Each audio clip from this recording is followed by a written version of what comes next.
નવગ્રહનું પૂજન કરવું, આપણા કુળદેવતા, પિતૃદેવતા, ઈષ્ટ દેવતા, સ્થાન દેવતાનું પણ સ્મરણ કરવું, નમન કરવા. મિત્રો, હવે આપણે કથા પ્રારંભ કરશું. સૌપ્રથમ ભગવાન ગણેશને વંદન કરીશું. વક્રતુંડ મહાકાય સૂર્યકોટિ સમપ્રભ નિર્વિઘ્ને કુરુ મે દેવ સર્વ કાર્યેષુ સર્વદા.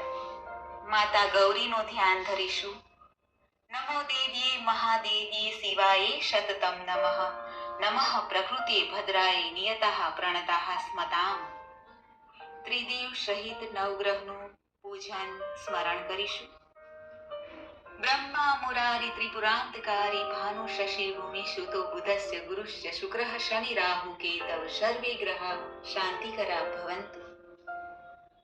ત્યારબાદ માતા સરસ્વતીનું પૂજન, પુસ્તકનું પૂજન તથા બ્રાહ્મણ પૂજન કરી સત્યનારાયણ કથાનું શ્રવણ કરીશું. અથ શ્રી સત્યનારાયણ વ્રત કથા. અધ્યાય પહેલો. શ્રી સત્યનારાયણનો મહિમા અને વ્રતવિધિ.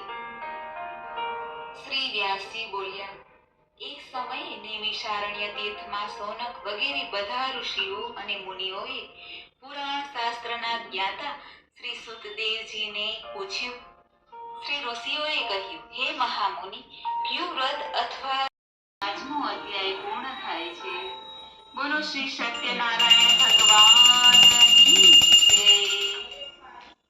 મિત્રો, આ સત્યનારાયણ ભગવાનની કથા પૂર્ણ કરી અને પછી ભગવાનને ક્ષમા યાચના કરવી જોઈએ. મંત્રહીનમ ક્રિયાહીનમ ભક્તિહીનમ જનાર્દન યત પૂજિતમ મયા દેવ પરિપૂર્ણ તદઅસ્તુ મે.